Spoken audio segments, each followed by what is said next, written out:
મિત્રો, આજની વાર્તા કોલેજના મિત્રોની છે. તો ચાલો શરૂ કરીએ.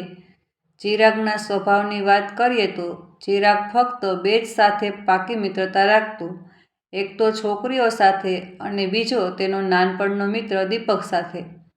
ચિરાગ અને દીપકની દોસ્તીની પાર્ટનરશિપ હજી કોલેજના છેલ્લા વર્ષ સુધી બરકરાર છે. ફિલ્મ શરાબીમાં એક ડાયલોગ છે, મુझे हो तो नथुलाल जैसी वरना ना हो.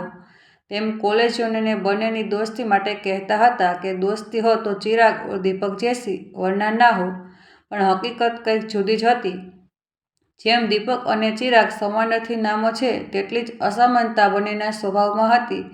ચિરાગ ખુશમિજાજ અને રંગેલો વ્યક્તિ હતો. તે જિંદગીનો હરેક પલ, હરેક ક્ષણ, હરેક રંગમાં રંગવા માંગતો હતો. હંમેશા ખુશ રહેતો અને બીજાને ખુશ કરતો. આટલા વર્ષની દોસ્તીમાં દીપકે તેને દુઃખી કે ઉદાસ જોયો ન હતો. દુઃખ તો કદાચ તેનાથી દૂર જ ભાગતું હોય એમ હતું. પણ તેનું મન ખૂબ ચંચલ હતું. કોઈ એક જગ્યા પર સ્થિર જ ના રહેતું. કારણ કે અત્યાર સુધી તે કેટલીય છોકરીઓ સાથે લફડા કર્યા હશે, કેટલી છોકરીઓ સાથે હર્યો ફર્યો હશે, પણ કોઈ એવી છોકરી ના મળી કે જેની સાથે તેણે વધુ સમય ગુજાર્યો હોય. એક ઉદાહરણ આપું તો કંઈ ખોટું નથી કે તે એક ટ્રેન જેવો હતો. જેમ ટ્રેન કોઈ એક પ્લેટફોર્મ ઉપર વધારે સમય સુધી ઊભી નથી રહેતી, એક સ્ટેશનથી બીજા સ્ટેશન કરતી જાય છે, તેમ તે પણ એક છોકરીથી બીજી છોકરી તરફ આકર્ષતો ગયો અને લફડા કરતો ગયો. આ બધા કિસ્સાનો એકમાત્ર ગવાહ હોય તો તેનો મિત્ર દીપક. હવે વાત કરીએ દીપકની. જેમ ચિરાગ જિંદગીના હરેક પલનો આનંદ લેવા માંગે છે, તેમ દીપક બસ જિંદગી સાથે રહેવા માંગે છે. શાંત રહેવું, કામ પૂરતી વાત, ભીડથી અલગ રહેવું, આ બધું તેના સ્વભાવમાં હતું. તે તેના મા બાપના એકમાત્ર દીકરો હતો. મા બાપનો પૈસો ભણતો હતો. તેના મા બાપ તેને કેમ કરીને ભણાવે છે તે બસ દીપક અને તેના મા બાપ જ જાણે છે. તેથી દીપકનું લક્ષ્ય બસ એટલું જ હતું કે કોલેજ પાસ કરીને પોતાનો બિઝનેસ શરૂ કરીને મા બાપનું દેવું ઉતારવું અને મા બાપનું નામ રોશન કરવું. તે લક્ષ્યને પામવા માટે પોતાને મહેનતથી ભઠ્ઠીમાં ઝોકી દીધો હતો. આમ ચિરાગ છોકરીથી જેટલો નજીક હતો તેટલો જ દૂર દીપક હતો. ભલે બંનેના સ્વભાવ અને વિચાર અલગ હોય, પણ બંને દોસ્તીથી અલગ થયા નથી. કોલેજના સાથી મિત્રો આવી દોસ્તી જોઈને થોડા અદેખાઈ પણ કરતા અને કહેતા કે આ બંનેની દોસ્તીમાં તિરાડ ત્યારે જ પડશે જ્યારે બંનેની દોસ્તીની વચ્ચે એક છોકરી આવશે. શિયાળાની ગુલાબી ઠંડી કોલેજના યુવાનોને ધ્રુજાવતી હતી. તે સમયે જ નવોદિત વિદ્યાર્થિની દિયાનું આગમન થયું. દિયા ચાલુ છત્રમાં કોલેજમાં પ્રવેશ લેવાનું કારણ તેના પપ્પાનું ટ્રાન્સફર હતું. દિયાને ભગવાને ગજબનું સૌંદર્ય બક્ષ્યું હતું. આંખો એવી જેને કોઈ પણ અપલક જોવા રાજી થઈ જાય. વાળ કાળા ઘેરાયેલ વાદળ જેવા હતા, જેમાં કોઈ પણ ખોવાઈ જવા તૈયાર થઈ જાય. હોઠ ગુલાબી ગુલાબ જેવા. જેમ શેર માર્કેટમાં શેરનો ભાવ ઉછાળા મારતો હોય છે, તેમ કોલેજના છોકરાઓના હૈયા ઉછાળવા લાગ્યા હતા. દિયા કોલેજમાં આવતાની સાથે જ છવાઈ ગઈ હતી. દિયા જ્યારે પણ આવતી જતી હતી ત્યારે હરેક કોલેજિયનની તેના ઉપર અચૂક નજર કરતા. જેમ ગોળની સુગંધથી ક્યાંયથી મકોડાઓ ભેગા થઈ જતા હોય છે, તેમ તેની એક ઝલક પામવા કોલેજના યુવાનો તેની આજુબાજુ ફરકતા હતા. હરેક છોકરો તેના સાથે વાત કરવા અને ફોન નંબર મેળવવા મથામણ કરતો. સમજી લો કે દિયા સાથે ફ્રેન્ડશિપ કરવાની હરીફાઈ જેવી જામી હતી. હવે જ્યાં આવી હરીફાઈ જામી હોય ત્યાં કોલેજનો હીરો ચિરાગ કેમ પછાડી રહે? છોકરી સાથે ફ્રેન્ડશિપ કરવામાં તો તેનો સૌનો ગુરુ હતો. હેલો, હું ચિરાગ. ચિરાગે દિયાને રોકીને કહ્યું, પ્રિન્સિપલની ઓફિસ. દિયા સામે સવાલ પૂછ્યો, ઓહ, પ્રિન્સિપલની ઓફિસ? હું તમને લઈ જાઉં છું. તમને ખોટું ના લાગે તો એક વાત કહું, મેં તમને કશે જોયા છે. ચિરાગે દિયા સાથે ફ્રેન્ડશિપ કરવા 1970નો ફિલ્મી ડાયલોગ માર્યો. મને એવું લાગે છે કે આ ડાયલોગ જૂનો છે. હા, ડાયલોગ જૂનો છે, પણ હું નવો છું. દિયા નાનકડું હસી અને બંને પ્રિન્સિપલની ઓફિસ તરફ જવા નીકળ્યા. ચિરાગે દિયાને પ્રિન્સિપલની ઓફિસ વચ્ચે કોલેજના ખૂણે ખૂણાનો પરિચય આપ્યો. ક્લાસરૂમ, સ્ટાફરૂમ, કેન્ટીન, પ્લેગ્રાઉન્ડ અને છેલ્લે તો લેડીઝ બાથરૂમનું સરનામું આપી જ દીધું. ચિરાગના પગ સાથે તેની વાત પણ ચાલતી હતી. દિયા મનમાં વિચારતી હતી કે ચિરાગને મળ્યાને થોડીક ક્ષણ જ થઈ છે, પણ ચિરાગ તો એવી રીતે તેના સાથે વર્તી રહ્યો જાણે તે અને દિયા વર્ષોથી એકબીજાને ઓળખતા હોય. આ રહી સામે પ્રિન્સિપલની ઓફિસ. ચિરાગે કહ્યું, થેન્ક યુ. દિયાએ આભાર માન્યો. બસ થેન્ક યુ? તો શું કહું? એક કામ કરીએ, કાલે મળીને કહું શું કહેવાનું છે. કેન્ટીન તો ખબર છે. કાલે મળીએ કેન્ટીનમાં આ સમયે. આટલું કહી ચિરાગ ત્યાંથી જવા નીકળ્યો. હેલો ચિરાગ, દિયાએ તેને રોકતા કહ્યું. ચિરાગ ચહેરા પર સ્મિત ફેરવતો દિયાને જોયું. દિયા, મારું નામ દિયા છે. દિયાએ વાળની લટને કાનમાં ખોસતા અને હોઠને દબાવતા કહ્યું. દિયાના જવાબથી ચિરાગ એટલો ખુશ થયો કે જાણે કોણ બનેગા કરોડપતિનો પહેલો પડાવ પાર કરી દીધો હોય. ખરેખર દિયા હતી પણ એવી ખૂબસૂરત કે હર કોઈ તેના દીવાના હતા. અને આ દીવાનાઓની લિસ્ટમાં એક નામ ચોરી છુપે સામેલ થઈ ચૂક્યું હતું અને તે નામ હતું દીપકનું.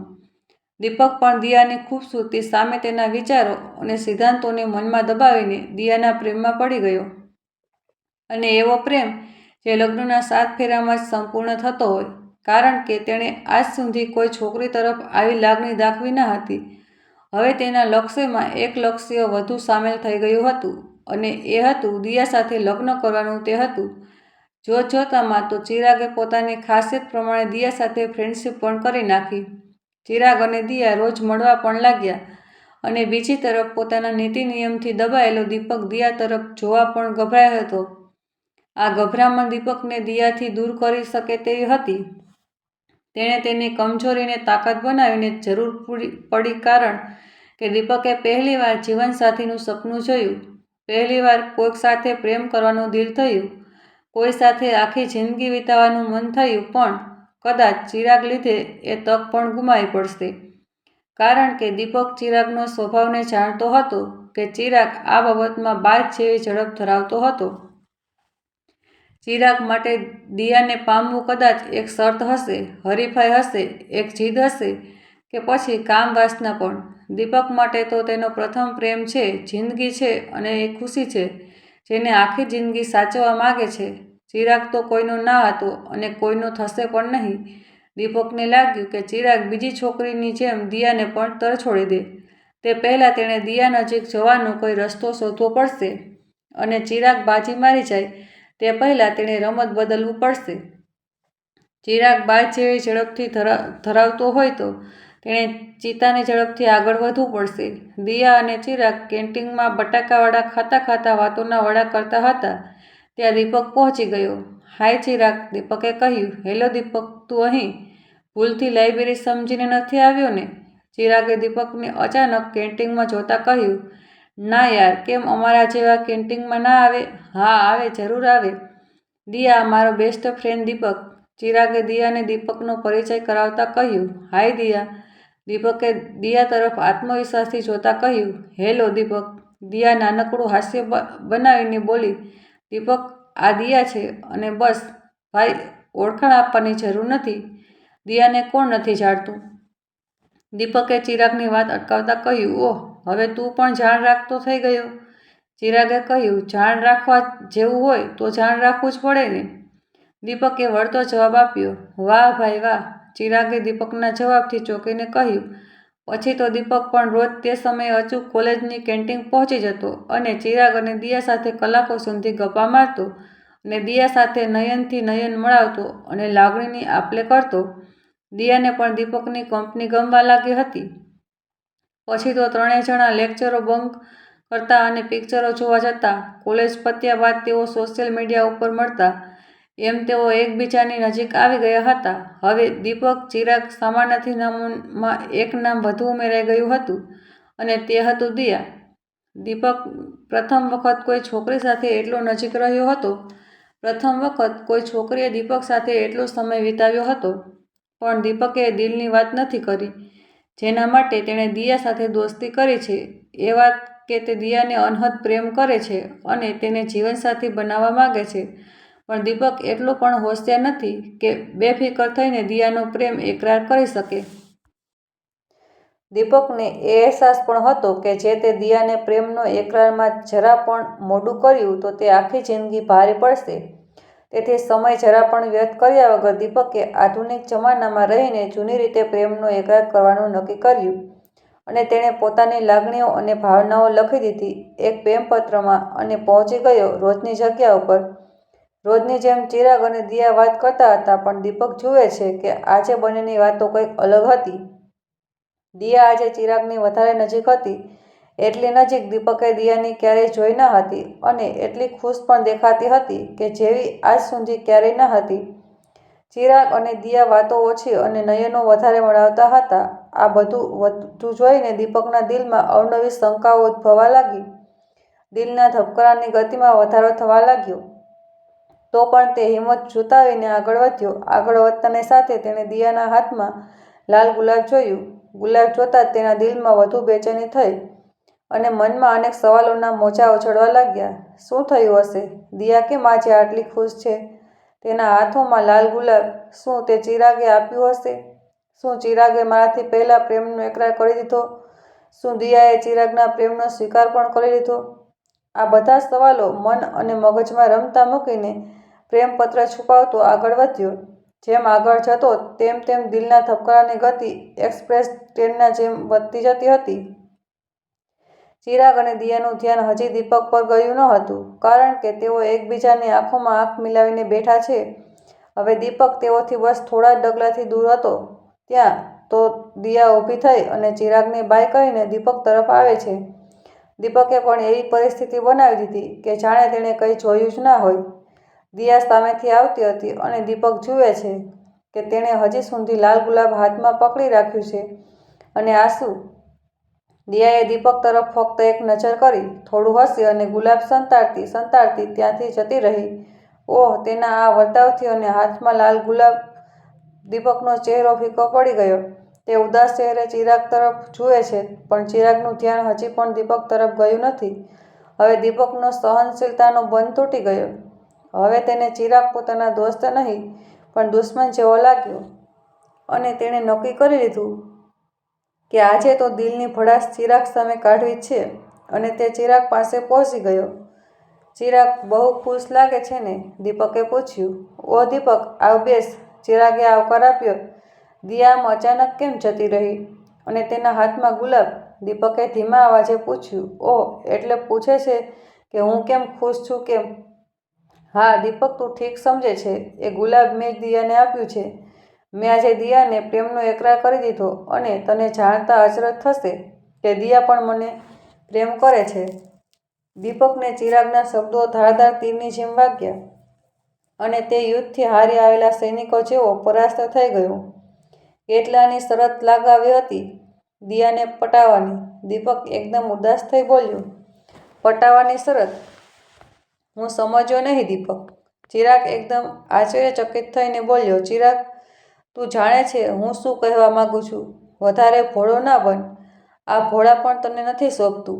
દીપક, તું શું બોલે છે અને કેમ બોલે છે? મેં પ્રથમ વખત તારો આવો વર્તાવ જોયો છે. હા ચિરાગ, પ્રથમ વખત કેમ કે આટલી વખત તો ચલાવી લીધું, પણ હવે નહીં. એટલે તું કહેવા શું માંગે છે? હું શું કહેવા માંગુ છું તો સાંભળ ચિરાગ. આપણા બંને નાનપણથી સાથે છીએ અને હું નાનપણથી તારી બધી વાત પર પડદો ઢાંકતો આવ્યો છું. નાનપણથી તું પોતાની જ મનમાની કરતો આવ્યો છે. રમતમાં પણ તું રાજા અને હું તારો સૈનિક કેમ? તું પોલીસ અને હું ચોર કેમ? અને જેમ જેમ મોટા થતા ગયા તેમ તેમ તારી મનમાની પણ વધતી ગઈ. તે આજ સુધી કેટલીય છોકરીઓ સાથે લફડા કર્યા છે, કેટલીય છોકરીઓ સાથે હાર્યો ફર્યો છે, પણ મેં એક શબ્દ કહ્યો નથી. કેમ કે મને લાગતું હતું કે તું આજે ને કાલે સમજી જશે કે કોઈના દિલ સાથે રમવું એ સારું ના કહેવાય અને આ કોઈ દિવસ તને જ ભારે પડશે. પણ તું ક્યાં સમજે છે અને ક્યાં સમજવાનો? તું સમજવાને બદલે વધુ બગડતો ગયો, આગળ વધતો ગયો અને બધાના દિલ તોડતો ગયો. પણ ચિરાગ, જ્યારે તારું દિલ કોઈ તોડશે ત્યારે તને ખબર પડશે કે બીજાના દિલની અને દિલની લાગણીની શું કિંમત હોય. પણ ચિરાગ, તે આજે બધી હદો વટાવી દીધી જ્યારે તે દિયા જેવી ભોળી છોકરીને તારા જૂઠા અને વાસના ભર્યા પ્રેમમાં ફસાવી. દિયાનો પણ તું એ જ હાલ કરશે ને જે બીજી છોકરીઓ જોડે કરતો આવ્યો છે? મન ભરાય ત્યાં સુધી રાખવાની અને કામ પતે પછી તું કોણ અને હું કોણ? કેમ, બરાબર ને? ચિરાગના મોઢામાંથી એક શબ્દ ન નીકળ્યો.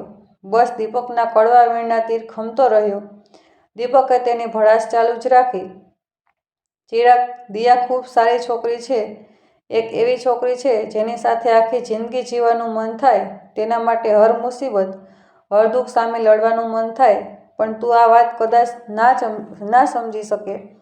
અને માફ કરજે ચિરાગ, ભલે તારા દિલને મારી વાતો ના ગમી હોય કે દિલને કોઈ ઠેસ પહોંચાડી હોય, પણ આ હકીકત છે અને તારે આ હકીકત જેમ બને તેમ જલ્દી સ્વીકારવું પડશે. તું દિયાને સુખ નહીં આપી શકે તો કંઈ નહીં, પણ દુઃખના દર્શન ના કરાવતો. ચિરાગ ગમગીની આંખોથી દીપકને ત્યાં સુધી જોતો રહ્યો જ્યાં સુધી દીપક તેની આંખોથી ઓझલ ના થયો. કારણ કે ચિરાગે દીપકનું આ રૂપ કદી જોયું ન હતું. બસ તે જ દિવસથી દીપકે ચિરાગ અને દિયાને તેઓના હાલ ઉપર છોડી દીધા અને બધું ભૂલાવીને મંડી પડ્યો ભણવા અને સારા માર્કે પાસ થવામાં. દીપકે કોલેજ સારા માર્ક સાથે પાસ કરી, મળી પડ્યો પોતાના સપના સાકાર કરવામાં. કોઈ કસર ના બાકી રાખી તેના માટે હર મુસીબતોનો સામનો કર્યો અને પહોંચી ગયો જે મુકામે પહોંચવા માંગતો હતો અને કરી દીધું તેના મા બાપનું નામ રોશન. જે કરવા માંગતો હતો ઉતારી દીધા, જે ઉતારવા માંગતો હતો. 2 વર્ષ પછી દીપક તેના ઘરે લેપટોપ પર કામ કરી રહ્યો છે. દીપક બેટા, ઘરમાં તો ઘર ન થા, ઘરને પણ ઓફિસ બનાવી દીધી છે. બસ 24 કલાક કામ ને કામ જ. જરા તારા ઘરડા મા બાપ તરફ જો કોઈ દિવસ. દીપકની મમ્મીએ કહ્યું. અરે મમ્મી, ચાલુ થઈ ગયું તમારું રોજનું લેક્ચર. દીપક બોલ્યો. હા, અમારી વાતો તને લેક્ચર જ લાગશે તો શું કરું? તું ક્યાં અમારી વાત માને છે? કઈ વાત નથી માનતો? બોલો, દીપકે વળતો સવાલ કર્યો. અરે લગ્નની. બીજી શેની? ઓહ, ફરી એ જ વાત? અરે તારી પસંદની છોકરી હશે તો પણ અમને ચાલશે. અરે તમારી વાત હજી લગ્નના ઉપર જ અટકી છે તો બીજી કઈ વાત કરું? કોલેજના છેલ્લા દિવસથી આજ સુધી તુંએ અમારા સાથે ક્યાં સીધી વાત પણ કરી છે? બસ પૈસા કમાવાની હોડમાં જે દિવસથી લાગ્યો છે તે આજ સુધી બહાર જ નથી આવ્યો. તે કોઈ દિવસે જોયું કે તારા મા બાપ કેવા છે, કયા હાલમાં છે, શું કરે છે? બસ બીમાર પડે તો સારામાં સારા ડૉક્ટરને બતાવો અને મોંઘામાં મોંઘી દવા લાવતો. શું આ જ છે એક દીકરાની ફરજ? પણ દીકરા, મા બાપને સારા થવામાં મોંઘામાં મોંઘી દવા નહીં, પણ દીકરાની એક હસી જ કાફી છે. અને સારામાં સારા ડૉક્ટરની નહીં, પરંતુ એક સહારાની જરૂરત છે. બસ એક સહારાની. દીપકની મમ્મી કહેતા મમ્મીની આંખમાંથી આંસુની ધારા વહેવા લાગી. દીપકને પણ લાગ્યું કે તે પોતાના સપના સાકાર કરવામાં મા બાપના સપનાઓ તોડી બેઠો છે. મા બાપનું નામ રોશન કરવામાં પોતાની છાપ મમ્મી પપ્પા સામે ખોઈ બેઠો છે. મને માફ કરી દે મમ્મી, મેં મારા પોતાના સ્વાર્થમાં તમારો તો વિચાર જ ન કર્યો. પ્લીઝ, ખરેખર મને માફ કરી દે. હવે તમે જો કહો તે જ થશે. તમારે મારા લગ્ન કરાવવાના છે ને? બસ ચાલ તો પછી આંસુ લૂછી કાઢો અને ચાલુ કરી દો છોકરી જોવાનું. દીપકે લગ્ન માટે સ્વીકૃતિ દર્શાવતા કહ્યું. મમ્મી પણ રાજી થઈ ગયા. આખરે દીકરાએ કેટલા સમય પછી લગ્ન માટે હા પાડી. પણ મમ્મી, લગ્ન કરવાની હા પાડી તો છે, પણ છોકરીની પસંદગીનો ફેસલો મારો જ રહેશે, બરાબર ને? દીપકે કહ્યું. હા મારા દીકરા, હા તું માની ગયો એ જ મારા માટે તો બસ છે. મમ્મીએ આંખ ભીની કરી. દીપક ઓફિસમાં અડધો કલાક પછી દીપકની બોસ જોડે ખૂબ અગત્યની મીટિંગ છે અને દીપક તેની તૈયારી કરી રહ્યો છે અને ફોન રણકે છે. હેલો મમ્મી, દીપક બોલ્યો. દીપક, આ સરનામું લખ, મમ્મીએ સામેથી કહ્યું. સરનામું? દીપક આશ્ચર્યચકિત થયો. હા, સરનામું લખ. મમ્મી, શા માટે સરનામું લખાવો છો? અરે કહું પહેલાં તું સરનામું લખ. હા મમ્મી, ઊભા રહો. લખું છું, બોલો. Swami Vivekananda road, Mathura road house, bungalow number 9. Mummy સરનામું જણાવ્યું. Bungalow number 9. હા બસ લખી લીધું. હવે બોલો, શું કામ હતું? મારે બોસ જોડે અત્યારે અગત્યની મીટિંગ છે, જલ્દી બોલો. દીપકે સહેજ ગુસ્સામાં કહ્યું. નહીં, તું અત્યારે ને અત્યારે આ સરનામે આવી જા, ફટાફટ. અરે અત્યારે ને અત્યારે? મમ્મી, મેં કહ્યું ને મારે બોસ જોડે અગત્યની મીટિંગ છે, મારાથી ના અવાય. દીપકના અવાજમાં ગુસ્સો વધ્યો. બેટા, ખૂબ અગત્યનું કામ છે, બસ તું જલ્દી આવ. અહીં તારી રાહ જોવાઈ રહી છે. આટલું કહીને મમ્મી ફોન મૂકી દીધો. અરે મમ્મી, મારાથી હેલો. અહીં તારી રાહ જોવાઈ રહી છે. દીપક માથે હાથ ફેરવતા બબડ્યો. દીપક ફરી ફોન લગાવ્યો, પણ મમ્મી ફોન ઉચક્યો જ નહીં.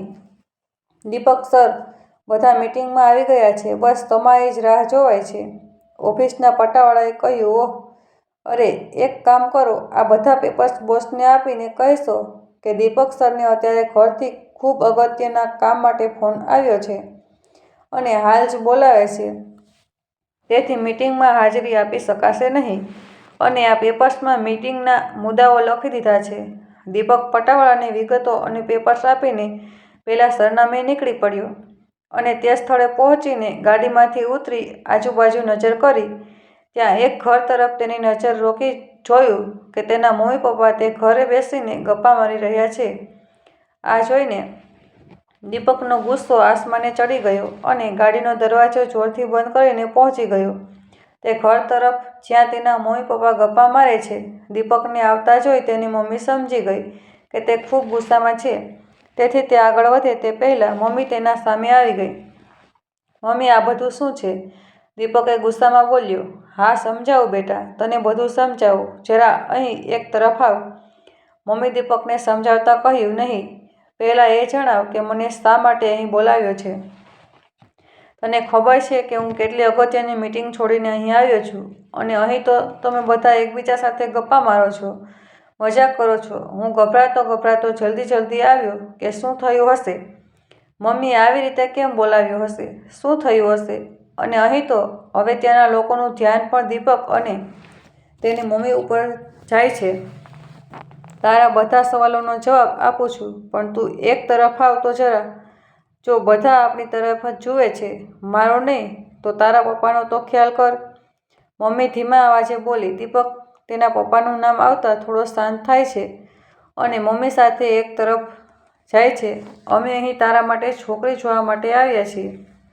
મમ્મીએ દીપકના સવાલોનો જવાબ આપતા કહ્યું. શું? દીપકે એવી રીતે પૂછ્યું જાણે તેના હોશ ઉડી ગયા હોય. હા, છોકરી જોવા. આવી રીતે? હા, આવી રીતે. કારણ કે કદાચ હું તને સાચી વાત કરત તો તું કંઈકનું કંઈક બહાનું કાઢીને વાતને ટાળી દેત, એટલે મેં તને આવી રીતે બોલાવ્યો. અને બીજું કારણ એ છે કે છોકરી ખૂબ સુંદર છે અને આવું માગું ફરી નહીં મળે અને છોકરીના ઘરવાળાઓનું આવતા અઠવાડિયેથી બહાર જવાનું થાય એવું છે. મમ્મી, મેં તમને તે જ દિવસે લગ્ન માટે હા પાડી હતી ને, પછી આવું કેમ કર્યું? હા બેટા, પણ એકવાર છોકરીને જોઈ તો લે, પછી છેલ્લો જવાબ તારો જ રહેશે બસ. આખરે દીપક મમ્મીની દલીલો સામે દીપક પોતાના હથિયાર નાખીને વાત માની જવું પડ્યું. કંટાળેલો અને ગુસ્સે ભરાયેલો દીપક એક રૂમમાં બેઠો છે. આમ તેમ નજર કરી રહ્યો છે અને વિચારી રહ્યો છે કે ક્યારે એ વાતાવરણમાંથી નીકળે અને રાહતનો શ્વાસ લે. અચાનક રૂમમાં કંગન અને ઝાંઝરના અવાજની હલચલ થઈ.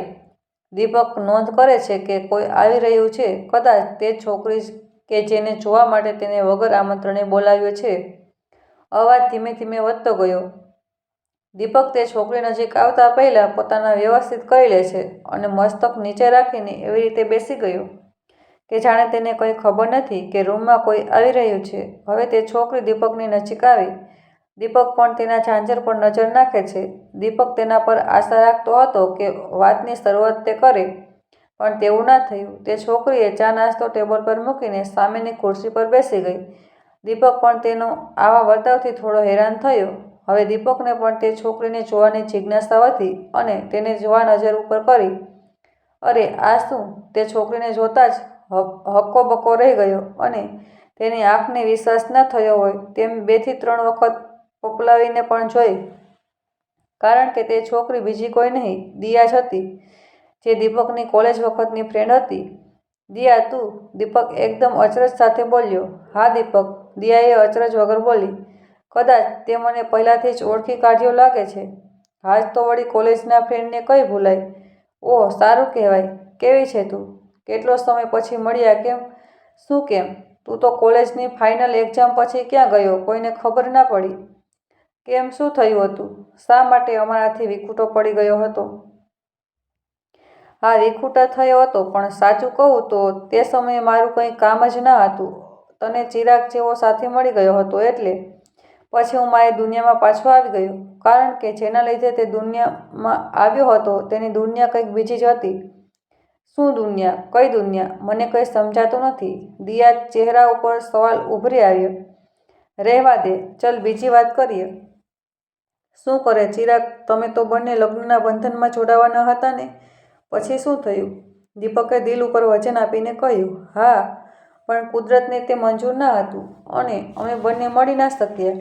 દિયાએ ઉદાસ આંખે કહ્યું, કુદરતને કે પછી ચિરાગને? શું ચિરાગને? મને ખબર ના પડી. જરા સમજાય તેવું બોલ, દીપક. તે સમયે દીપકની મમ્મી આવી ગઈ. દીપક, વાત થઈ ગઈ બેટા? દીપક બોલ્યો, હા મમ્મી, બસ 2 મિનિટ, તમે જાઓ, અમે આવીએ છીએ. દીપકે તેની મમ્મીને કહ્યું. મમ્મી હસીને જતા રહ્યા. વાત અહીં થાય તેવી નથી. શું આપણે કશે બહાર મળી શકીએ? દીપકે દિયાને કહ્યું, હા, કેમ નહીં? મારે પણ આ વાત જાણવી છે. દિયાએ હકારમાં જવાબ આપ્યો. તેઓ બંને ફોન નંબરની આપ-લે કરી અને વિદાય લીધી. દીપક તેના રૂમમાં બેઠો છે. દીપક, કાલે છોકરીના ઘરથી ફોન આવ્યો હતો. તેઓ તારા જવાબની રાહ જુએ છે. મમ્મીએ કહ્યું. ઓહ, દિયાના ઘરથી? પછી તમે શું જવાબ આપ્યો? દીપકે વાતમાં રસ દર્શાવીને કહ્યું, તે મને હજી સુધી તારો જવાબ નથી આપ્યો. તો હું તેઓને શું જવાબ આપું? તેઓનો જવાબ શું છે? તેઓની હા છે. બસ તારા જવાબની રાહ જોવાય છે. મમ્મી, તે દિવસે મેં લગ્ન માટે હા પાડી હતી ને?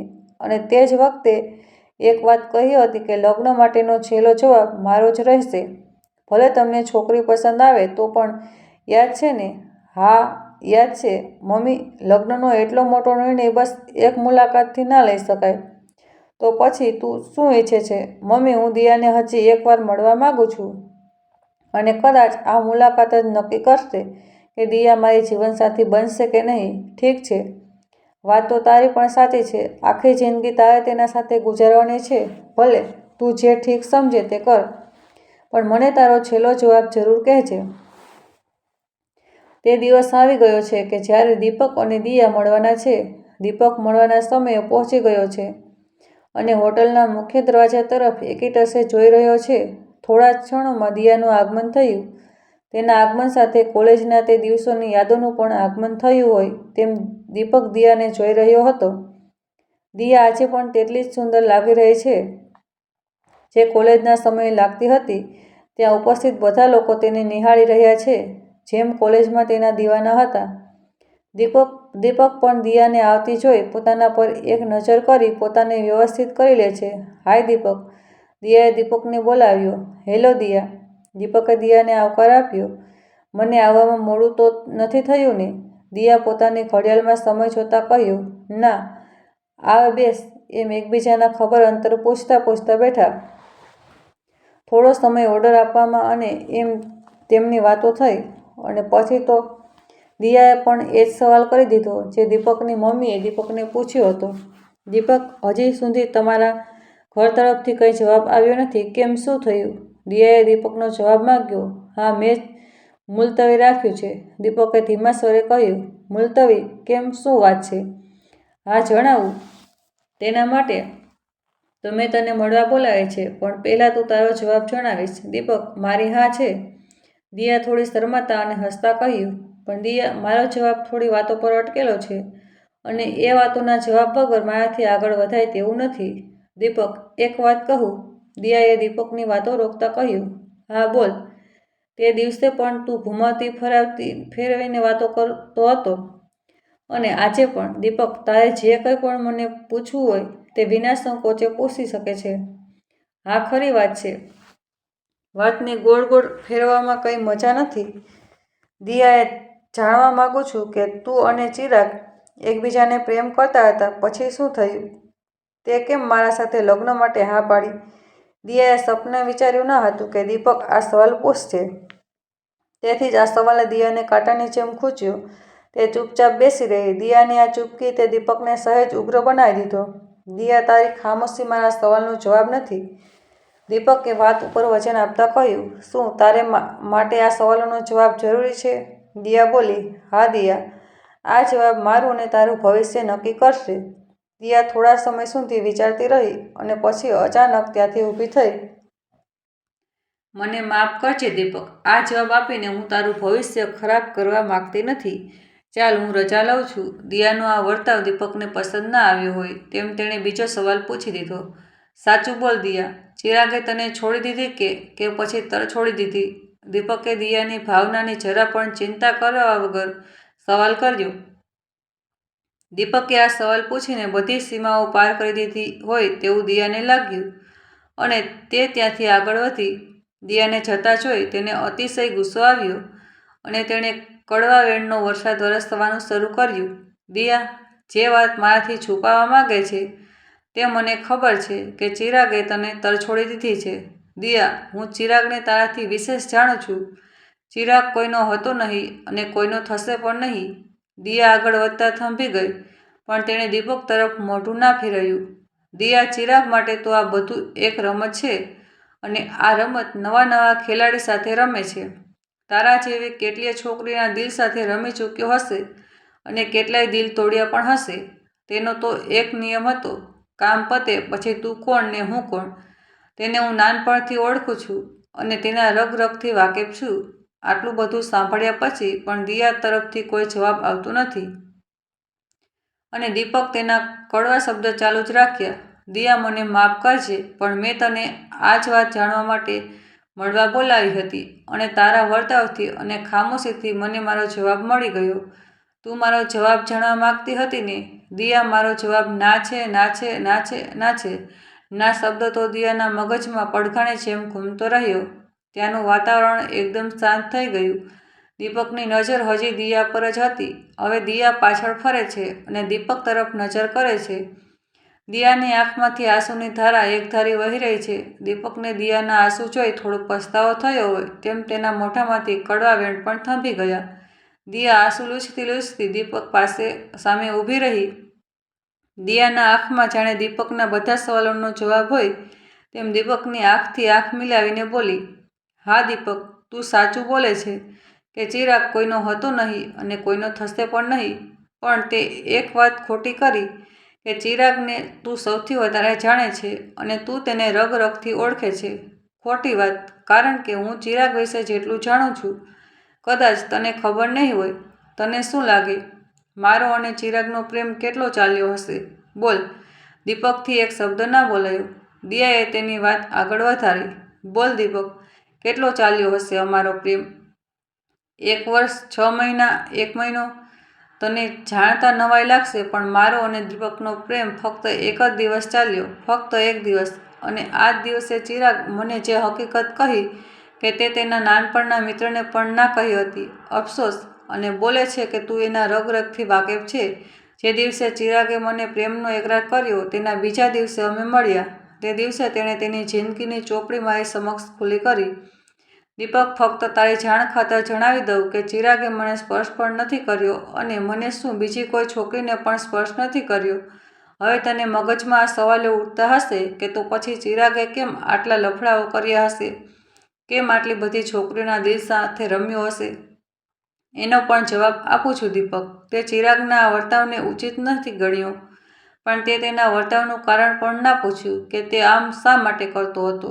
બસ હરેક વાતમાં તેને દોષી ગણતો ગયો. દિયાએ તેના પર્સમાંથી એક કાગળ કાઢ્યો અને દીપકને તે બતાવતા કહ્યું કે આ પ્રેમપત્ર કોનો છે ખબર છે?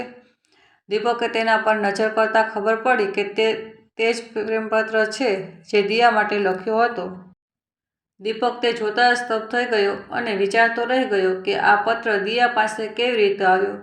તું વિચારતો હશે ને કે આ પત્ર મારી પાસે કેવી રીતે આવ્યો? તેનો પણ જવાબ આપું. તે દિવસે આ પત્ર ભૂલથી તારાથી ત્યાં જ પડી ગયો હતો અને તે ચિરાગના હાથે આવી ગયો. ચિરાગને ખબર પડી કે તું પણ મને પ્રેમ કરતો હતો અને તેણે મને બીજા દિવસે બોલાવીને આ હકીકત કહી. દિયા ચિરાગ સાથેની મુલાકાતનું વર્ણન કરે છે. દિયા, દીપક મારા કરતાં વધારે પ્રેમ કરશે. તારે તેના જોડે લગ્ન કરવા જોઈએ. હા દીપક થોડો અટપટા સ્વભાવનો છે પણ દિલનો અત્યંત પ્રેમાળ છે અને તને જિંદગીભર ખુશ રાખશે. હું જ તેના રસ્તામાં આવી ગયો. ચિરાગે દિયાને સમજાવતા કહ્યું. નહીં ચિરાગ, હું તને જ પ્રેમ કરું છું અને સારી જિંદગી કરતી રહીશ. દિયા આંસુના વરસાવતા કહ્યું.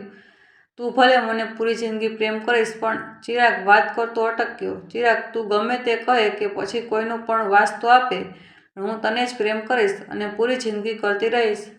જો દિયા મારા બસમાં હોત તો એક જીવન શું 7 જીવન સુધી પ્રેમ કરત, પણ ભગવાને સાલી જિંદગી જ થોડી આપી છે. શું? દિયા અચરજમાં પડી. દિયા, મને કેન્સર છે અને હું હવે થોડા જ સમયનો મહેમાન છું. ચિરાગે દિલ ઉપર પથ્થર રાખીને કહ્યું. આ સાંભળતા દિયાના પગ નીચેથી જમીન સરકી ગઈ હોય તેમ સ્તબ્ધ બની ગઈ. દિયા, હું તને ખુશ જોવા માગું છું અને સાચો પ્રેમ પણ એકબીજાને ખુશ જોવામાં જ છે ને. સાથે ના રહી શકાય તો શું થયું? ચિરાગે ભીની આંખે કહ્યું, નહીં ચિરાગ, હું તો તારી જ બનવા માગું છું. ભલે એ જિંદગી થોડાક ક્ષણની હોય, હરેક ક્ષણ તારા સાથે ગુજારવા માગું છું. દિયા અશક્ત અવાજે બોલી. દિયા, આવું કેવું? જેટલું સરળ છે તેટલું નિભાવવું એટલું જ મુશ્કેલ છે. તારી પાસે આખી જિંદગી છે. આ જિંદગી તું મારી યાદોમાં ગુજારશે તો મને અને તારી આત્માને શાંતિ મળશે. નહીં દિયા, મારી આત્માને શાંતિ નહીં મળે. હું તને ખુશ જોવા માગું છું, પણ કદાચ તું મને ખુશ જોવા નથી માગતી. ચિરાગ, તને હું ખુશ જોવા માગું છું. તું ચાહે છે કે મારા મૃત્યુ પછી મારી આત્માને શાંતિ ના મળે? નહીં ચિરાગ, એવું ના બોલ. પણ હું શું કરું દિયા? ભગવાને મને ફક્ત થોડા દિવસની જિંદગી આપી એટલે તો હું થોડી જિંદગીને ભરપૂર જીવતો આવ્યો છું. પણ તને મળ્યા પછી પહેલીવાર પોતાની કિસ્મતને દોષ આપું છું કે કાશ મારી પાસે પણ પૂરી જિંદગી હોત તો હું તને એક ક્ષણ માટે પણ મારાથી અલગ નહીં કરત. પર અફસોસ છે મને. માફ કરજે દિયા, પણ હું તને ખુશ જોવા માગું છું. બસ મારા ગયા પછી તું ખુશ રહેશે તેનું વચન આપ, તો જ મારા આત્માને શાંતિ મળશે. દિયા, મને વચન આપ કે મારા માટે, મારી ખુશી માટે દીપકને મળીશ. અને હું જાણું છું દીપક દિલનો ખૂબ સારો છે. તે તારો સાથ આપશે અને તે સાથ આખી જિંદગીભર નિભાવશે. બસ તું મને સાચો પ્રેમ કરતી હોય અને મને ગયા પછી પણ ખુશ જોવા માગતી હોય તો વચન નિભાવજે. આમ આટલી વાત કહીને અને પેલો પ્રેમપત્ર આપીને ચિરાગ ત્યાંથી ચાલ્યો ગયો. અને થોડા દિવસ પછી ખબર મળી છે કે તે હંમેશા માટે દુનિયા છોડીને ચાલ્યો ગયો છે. દિયા અને ચિરાગની વાર્તાનું વર્ણનનો અંત આપતા કહ્યું, દીપક, ચિરાગના ગયા પછી મને વિચાર આવ્યો કે મારે જીવીને શું કરવું. મને જીવન ટૂંકાવવાનો વિચાર આવ્યો, પણ ચિરાગના વચને મને રોકી લીધી અને પછી તને મળવાનું થયું. અને તું શું બોલ્યો કે તે મને મળવા બોલાવી છે? કેમ? પણ દીપક, હવે તું મને માફ કરજે. કેમ કે હકીકતમાં હું તને મળવા નહીં પણ ચિરાગ માટે આવી હતી. મને દુઃખ છે કે ચિરાગ પણ ગલત સાબિત થયો અને હું પણ. કારણ કે ચિરાગે તેના નાનપણના મિત્ર પર વિશ્વાસ રાખ્યો અને હું પોતે ચિરાગના કહેવા પર આવી. તને મળતા ખબર પડી કે ચિરાગ તારા પર ખોટી આશા રાખી હતી. ચાલ, એ ભ્રમ પર દૂર થયો. ચાલ દીપક, હું રજા લઉં છું. મારે જે કહેવું હતું તે કહી દીધું અને મારે માથે જે ચિરાગનો બોજ હતો તે પણ ઉતરી ગયો. દિયા જવા માટે ડગલા ભર્યા. નહીં દિયા, ચિરાગનું એક કામ હજી પણ બાકી જ છે. તે ઈચ્છતો હતો ને કે તું અને હું એક થઈ જઈએ અને હું તારો જિંદગીભર સાથ નિભાવું. દીપક દિયાને જતા રોકતા કહ્યું, દિયા, મને માફ કરજે. મેં હકીકત જાણ્યા વગર ચિરાગ અને તને કેટલો ખોટા ગણ્યા. પણ હવે હું જાણી ગયો છું કે હું કેટલો ખોટો હતો. હા દિયા, હું જ ખોટો હતો, જેણે ચિરાગ જેવા સાચા મિત્રને સમજી ના શક્યો અને તારા જેવી પવિત્ર અને નિર્દોષ છોકરી પર કેવા કેવા આક્ષેપ લગાવ્યા. પણ હવે હું એ ભૂલ સુધારવા માગું છું. જે કડવા વેણ બોલીને જે પાપ કર્યું છે તેનો પ્રાયશ્ચિત કરવા માગું છું. હા દિયા, હું તને જિંદગીભર પ્રેમ કરવા માગું છું અને તારો સ્વીકાર કરવા માગું છું. દિયા મારી હા છે. દિયા આ સાંભળીને પાછળ ફરીને દીપક સમક્ષ ગઈ. દીપક, હું ખુશ થઈ કે તને તારી ભૂલનો અહેસાસ થયો. સારું છે, તે ચિરાગને અને મારી જે છાપ દિલમાં રાખી હતી તે છાપ દૂર કરી, પણ જરા મોડી કરી. આગળ પણ કહ્યું કે મેં તને સમજવામાં ભૂલ કરી હતી અને એ ભૂલ બીજી વાર કરવા નથી માગતી. દિયાએ બનાવટી હાસ્ય બનાવતા કહ્યું, હું સમજ્યો નહીં દિયા. દીપક મૂંઝવણભર્યા અંદાજે કહ્યું, દીપક, હું તો હા જ લઈને આવી હતી, કોઈ સ્વાર્થ વગર. પણ તે જ્યારે હા પડી કે જ્યારે તને ખબર પડી કે ચિરાગે મને સ્પર્શ પણ નથી કર્યો. મારી હા કરવામાં મારો નિસ્વાર્થ પ્રેમ હતો, પણ તારી હામાં ફક્ત સ્વાર્થ અને સ્વાર્થ જ હતો. આ તો તફાવત છે સ્વાર્થ અને વિશ્વાસમાં. ચિરાગ મને તારી સાથે ખુશ જોવા માંગતો હતો, પણ હવે તે પણ જોતો હશે ને કે તું કેટલો સ્વાર્થી છે. હવે તને હા પાડીને હું ચિરાગની આત્મા અને મારા આત્મસન્માનને ઠેસ પહોંચાડવા માંગતી નથી. તો શું દિયા, તું મને માફ નહીં કરે? માફ કરવાવાળી હું કોણ? માફ કરવા માટે મને કોઈ અધિકાર નથી. જે નાનપણના મિત્રને જાણી ના શક્યો તે શું મને જાણશે? જે દોસ્તી ના નિભાવી શક્યો તે શું મારો સાથ નિભાવશે? અને તું ખરેખર ચિરાગનો બોજ ઉતારવા જ માગતો હોય તો મારો જવાબ પણ સાંભળ. હવે મારી ના છે, ના છે, ના છે, ના છે, ના છે. આ ના શબ્દ તો દીપકના દિલોદિમાગ પર એવો માર કર્યો કે દિયાએ બોલેલા શબ્દ એક પછી એક તેને યાદ આવતા જ ગયા. જે નાનપણના મિત્રને જાણી ન શક્યો તે શું મને જાણશે? જે દોસ્તી નિભાવી શક્યો તે શું મારો સાથ નિભાવશે? દીપકે ના ધાર્યું એ થઈ ગયું. તેણે વિચાર્યું પણ ના હશે કે તેની સાથે આવું પણ થશે, કે તેને દોસ્તી પણ નહીં મળશે અને પ્રેમ પણ નહીં મળશે. દિયા ત્યાંથી જતી રહી, પણ દીપકે એ મુદ્રામાંથી બહાર ન નીકળી શક્યો અને ત્યાં જ અસમજમાં ઊભો રહ્યો.